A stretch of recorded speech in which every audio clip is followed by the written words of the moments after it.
Hello ladies and gentlemen, this is BestInSlot and welcome back finally to a mod spotlight for Jurassic World Evolution 2. It may have only been 3 videos ago, but it was over a week ago since we last did this. Of course, there's been stuff going on in the real world. The real world is silly, but we're finally back with a mod spotlight, and Asmodeus has returned.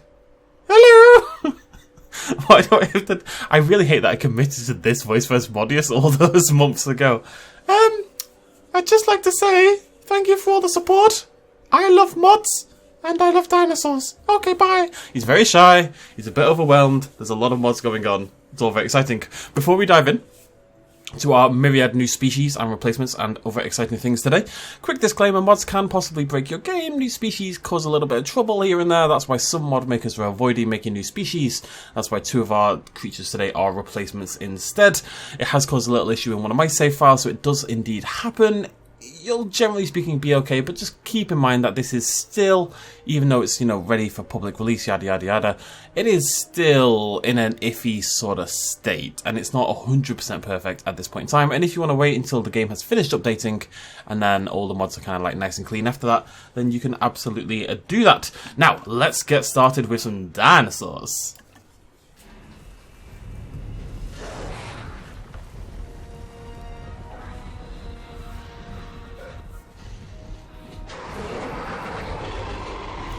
I don't know about anyone else, but I get stupidly excited when there's a new LA Studios mod out there because they're just always so good. So this is LA Studios Irritator, an early Cretaceous Brazilian Spinosaurid, of course, named as such because the paleontologists were irritated. Basically, it was collected by some fossil collectors, not some paleontologists, and they kind of banged it up a little bit, basically. One of the smallest Spinosaurids around at only 26 feet. I say only 26 feet. It would still be a fairly gigantic creature if you ran into it in person. But you know what? That makes it really interesting looking in-game. If you compare this to the Suchomimus, if you compare this to the Baryonyx, if you compare this to the Spinosaurus, you release 5 of them at once, it is clearly substantially smaller than all of the others. And as per usual, it looks fantastic. It just blends right into the game. Really does look like it's been here from the very start. Really interesting patterning. I love these little pock marks of various colours down the spine. We've got a little bit of spiking on there, but nothing over the top, just enough to give it a little intrigue. Got that sort of Spinosaurid hooked skull there, and a little crest to mix things up as well. Yet another beautiful LA Studios dinosaur. Right, the England match is on in 19 minutes, so today I'm going to try to keep things snappy. Next up we have Saurophaganax.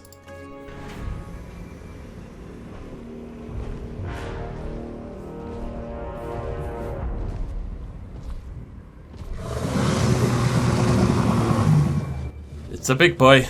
So this is Saurophaganax by Sweetener. Saurophaganax is a late Jurassic... Is this a real word? I kind of feel like I read it. Oklahomian?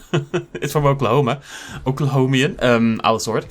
Often cited as a junior synonym for Allosaurus. And if I'm totally honest with you folks, for like my entire life, I believed that junior synonym meant that they'd found the skeleton and they thought instead of being a new species, what it might be is simply like they'd found a junior skeleton, like they'd found a young skeleton of an Allosaurus, and they thought, okay, this is either a young Allosaurus or it's a young Saurophaganax, and because of like the age or something, it was harder to tell. I feel very stupid because that's not what it means. It simply means that there's a chance that Saurophaganax is a junior synonym of Allosaurus in that Allosaurus was named first. So in that case... Sorry, I want to get back into the light. So in that case, Saurophaganax would then cease to exist because typically, although Tyrannosaurus Rex did dodge this, but typically you're meant to name a dinosaur based on what was named first, regardless of anything else. As I say, Tyrannosaurus Rex did dodge that. But anyways, Saurophaganax by Sweetener, looking really, really cool. Could well be an Allosaurus Maximus, who knows. But they've really put some work in here to make it feel different, clearly. I just wanted to turn into the bloody light. Clearly put some work in here to make it feel different than the Allosaurus. We've got a bit of a dewlap going on down here at the bottom. The horn cresty bits are a little bit spikier. Got a little bit spiking down the back, which then becomes these sort of osteodermic regions. We've got a little bit of a hump crest as well there on the lower regions. Really good. One of Sweetener's better models, I would say, actually. It looks really nice, actually. Big fan of it. Looks different, looks unique, but still has that distinctly Allosaurid flavour. Very cool stuff. Moving on. Still much slower than I intended. Right, so I'm going to talk very quickly through the next three because of course you know what to expect. This is the Doctor Wu hybrids. They're finally back by Feilong. Of course, all these mods will be linked down below in the description if you want to download them for yourselves.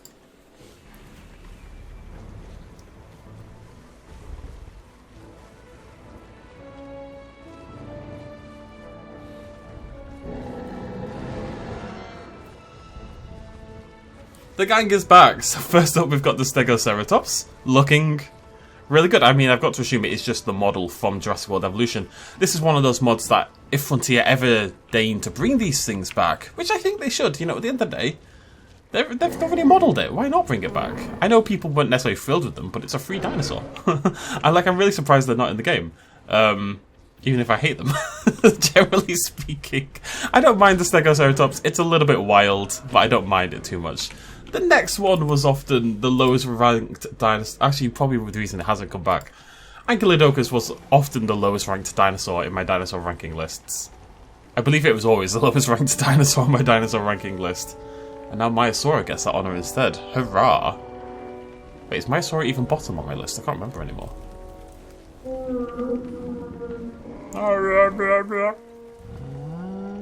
But yeah, brought back really well. Oh yeah, I was going to say, this is one of those mods. If Frontier do ever bring it back, then I assume the mod would be taken down, basically.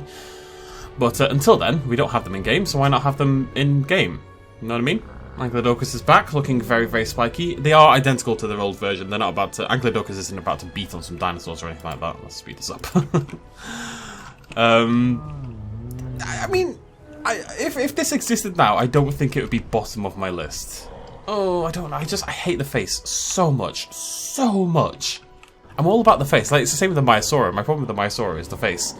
However, as we all know, whilst these two were a little bit funky, there is one dinosaur in particular we wanted from that pack to come back, and that is the Spinoraptor.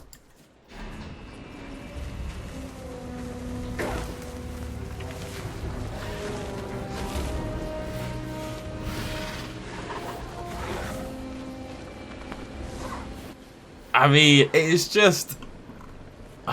man, it's so good.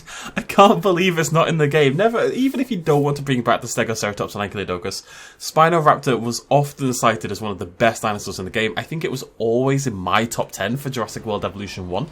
It looks absolutely fantastic. It really does. It still looks fantastic to this day. Feilong's done a really good job of bringing these into the game now, putting them onto the different rigs, etc., etc. And yeah, looks as beautiful as the day I lost. You're as beautiful as the day I lost you, as they say. It's just something about it just works. It's really naturalistic. The Stegoceratops is super over the top, and it looks like two dinosaurs glued together. Ankylodokus has the stupidest face in the world, other than my own. But the Spinoraptor just looks like a raptor with a bit of a sail, and it's really cool. Anywho, we've got a couple more dinosaurs to go. Tell you what, you can just join in with me for this. So, next up we have an Apatosaurus. If I was an Apatosaurus, I would be up here. So this is a replacement. It's not... I mean, it's a replacement, inverted commas, but it's more like... You know...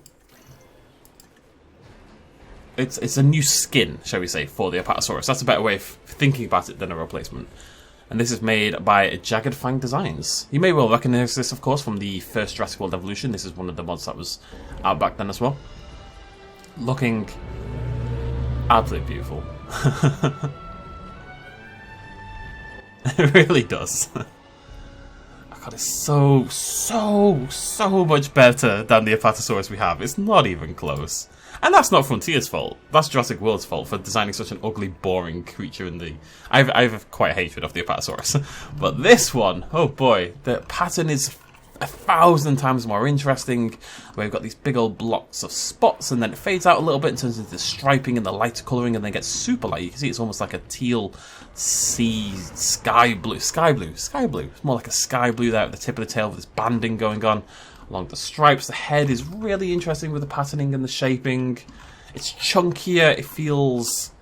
It's just... I love it. This is one of my favourite JFD mods and always has been. And I'm really happy to see it back in Jurassic World Evolution 2.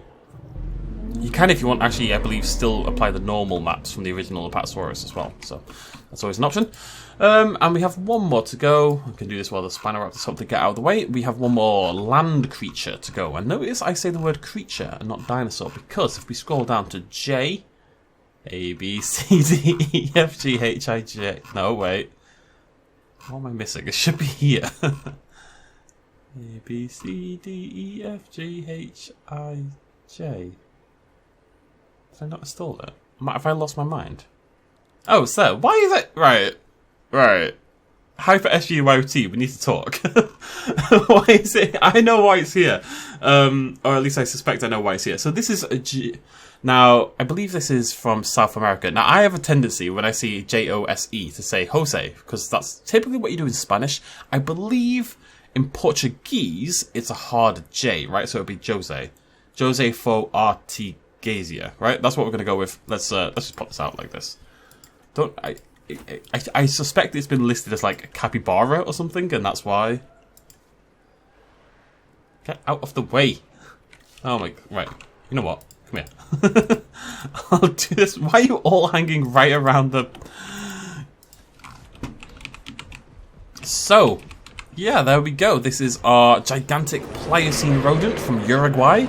There are two species, Magna and Monesi, with Monesi probably being the largest rodent to ever exist, which is pretty cool. Up to 500 kilograms. Now, our current largest rodent, of course, is the capybara, which is looking very, very similar to. And the capybara was about, I think it was 60 kilograms, 70 kilograms, something like that. So about an eighth of the size of the Josephoartigasia. Bloody Nora. Which looks like it's got very wet eyes. There you go, it's a bounding little capybara. Funnily enough, the closest living relative of this creature now is not the capybara, even though it's a big-ass rodent. It's actually something called a pacarana. It's this rodent that covers quite a lot of the northwestern stretches, in particular, of South America, which I think I was aware of, but couldn't really tell you anything about until today. So, it looks really nice. Pacarana's really good, or something. This looks fantastic, clearly. And, yeah, really well made. Nice to have another mammal, one that's not an elephant or a hippo. Nice to mix things up. But we've got this, we've got the Megatherium. They look really good bounding through the jungle. I know this doesn't work for everyone, but I think if you had enough Pliocene, Pleistocene, etc. creatures, I think you could build something really, really cool. And that is something that I'm holding out hope for. Siaka, where are you? Where's my terror bird? My Forest Racus. Anywho, speaking of terror birds, not really at all, but we have some pterosaurs, and they fly, and birds fly. Most birds fly. So that's my segue. Next up, we have Pterodaustro.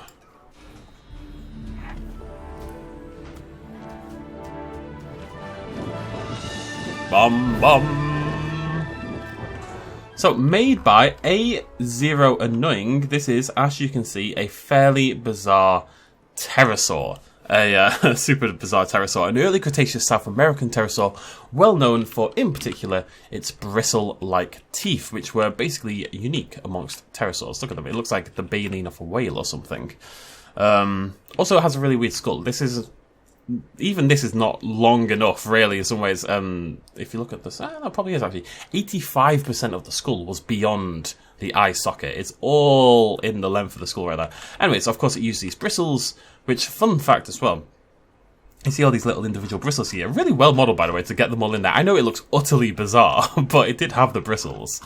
You would expect them all to be in individual little things, but what it actually has is just a long groove in the base of the skull on either side of the jaw here, and the bristles all sit in this groove rather than having their own individual dentature.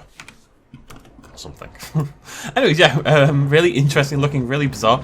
When I looked at the creature, I assumed it basically held its mouth open, because obviously these bristles are in the lower jaw, right? So I assumed it basically had a permanently weird, wide open mouth. But again, why would it, I suppose? It's really interesting. Looks utterly bizarre. It just looks like it's got a mustache every time I catch a glimpse at it. But yeah, there you go. Very cool by A0 Annoying. Nice to see a unique individual creature that I myself definitely was not aware of. We're going to finish off now with a replacement. This is the only new species replacement we're doing today. And this is Maurodactylus, otherwise known as Right, I wrote this down because Nanolacensis made this and was very nice to include a pronunciation guide. Anhanguera. Anhanguera. That's spelled Anhanguera, if you're curious. And what a terrifying little gremlin monster this thing is. So there you go, really well made. Nanolacensis always brings that absolute A-game. Has always been really good at the sort of feathering and quilling, and you can see that right there on the back of the head. I wish more of the pterosaurs in the game had stuff like this, because it would be quite a common thing, and it looks really good. Looks a little terrifying, which I quite like. This is based on... So, okay, Anhanguera is a early Cretaceous Brazilian and then late Cretaceous Mongolian pterosaur. There may have been more crossover, but not based on the fossils we found. And it's basically, the design is based on the terrifying... If you go check out the Nexus mod page, you'll see it, but Nanolacensis, who made this, used to have a little pterosaur toy that's, frankly, is absolutely goddamn terrifying. It's this red and black one. I think most of us have probably seen it in our lives at some point as dinosaur people, or pterosaur people, whatever. And basically they designed it based on that, and it's really, really well designed. It really is. It looks fantastic. It's really well made. It does have that kind of terrifying 90s toy kind of vibe to it, but you know what? In a way, that terrifying 90s... Oh, you too. That terrifying 90s vibe kind of makes it fit more into Jurassic World in a way. See this one right here. This is very similar to what the toy looks like. It's a little bit over the top for my for me to actually use it in my parks. But you know what? If you wanted to make a Darth Maul, you can do it right there. Look at it. What an absolute beauty. Amazing. Right, so some fantastic stuff there by Ellie Studios, Sweetener, Feilong, JFD, HyperSGYT, A0, Annoying, and Nanolacensis. Thank you to all the mod makers for their phenomenal work, as per usual. Really excited to have a lot of these in the game, in particular having my beloved... I love Spinoraptor, and I'm really happy to have it back. So that's really good stuff. You can check out all 7 of these mods at the download link down below in the description. Based on the speed of uploads, these mods of the week are probably going to go now to just being 1 video a week. That said, I've been ignoring a lot of fantastic mods for the sake of being able to get these videos out, you know, and not take 50 bloody hours. There's a lot of really cool paleo edits out there. There's lots of bizarre ones that are removing frills from ceratopsids for some reason. You know, there's lots of weird stuff out there. If you want to mix things up, you can definitely go and do that. Right, thank you very much for joining me. From me and Asmodeus, goodbye! And from me... Wait, no, I need to do this. Like, those of you who've seen Pointless, it's like a UK game show. How does he say it? He goes... So from Richard Osmond, that's goodbye. Goodbye! And from me, goodbye. It's something like that. I need to rewatch it. Anyways, from me, like if you enjoyed the video, check out the mods, give the mod makers lots of love. Cheers much love as always. Bye-bye.